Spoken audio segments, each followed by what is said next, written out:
هنک شارەزایên warê neftê bawer dikin ku li hev hatina hikûmeta Herêmê digel dana gaz fişara Herêmê bûj bû qazanca dem dirêj. Lê her çavabî ji encama kêm şarezayya darêjerên siyaseta nefta Herêmê hikûmet ket ber barê qerzê lezgîn yê dana gaz. Herêmî Kurdistan her li seretawa siyasetekî corek li riskkirdin, corek li adventure li mucazefe بەوەی تۆ دێیت لە هەرێمێکە کە لە ڕووی یاساییەوە کێشە هەیە بەتایبەتی لەگەڵ حکوومەتی ناوەندیە و لە ڕووی مافی خاوەندارەتیەوە هێشتا مەسەلەی دەستوری یەکلایی نەکراوەتەوە چکە لە هەمان کاتە تۆ دووری لەسەر بەندەرەکانی سەر دەریاوە هەموو ئەمانە وای کرد کە هەرێمی کوردستان لە پێگەیەکدا بێت کە بە ئاسانی نەتوانێت کێبڕکێ بکە. یەکەم تێگەهێشتنا کارسازیê di warê neftê da Herêma Kurdistanê digel dana gaz li sala 2007 kiribû.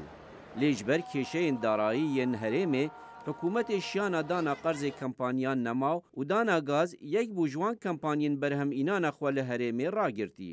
Ew bû sala 2013 her du aliyan pirsa xwe gihan da dadgehekê li Brîtanya. بەرهەمهێنانەوەی گازی سروشتی ئەو ڕۆکە لە بیرنەکەین دانەگاز لە هەرێمی کوردستان زیاتر لە 165 کیلۆمەتر درێژایی پاپلانی ڕاکێشاوە زیاتر لە 175 بۆ 80 پێداویستەکانی وێزگەکانی بەرهەمهێنانی کارەبا لە گازی سروشتی و دانەگازە بەس تۆ دەبێت کوردستان بیگات 100 بۆی خەرجەکانی لە کارەبا کەم کاتەوە بە دوای ئەوەش بەرنامە هەیە کە بۆ پێش 2020 هەرێمی کوردستان بتوانێتن گازی سروشتی هەنە دەرێ بکات. هەندێک جێ دەردەبێژن هەرێم دێوی قەدەرێ پاراژی فروتنا پێشوەختا نەفتێ بوو کەمپانیا ڕۆزنەفت بدە دانا گاز.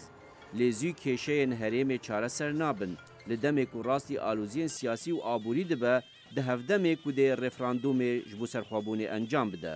کێشەی گەورەی سیاسەتی نەوتی و گازی هەرێمی کوردستان سەرباری ئەوەی کە ناڕۆشنە سەرباری ئەوەی کە گرێبەستەکان بۆ ماوەیەکی زۆر کەس نەیبینی بوون سەرباری ئەوەی کە هەمووی لە دەستی یەک شەخصدای لە ڕووی زانیاری و لە ڕووی ئەنجامدانەوە و لە ناوەندێکی زۆر بچووکە لە ڕووی داهاتمانەوە کێشەی سەرەکی بەڕای من ئەوەیە کە ئەو داهاتەی لە ئەم سامانە سروشتیە کە سامانی خەڵکی کوردستانە دەست دەکەوێت نادیارە و نازانرێت چۆن مامەڵەی پێکرێت.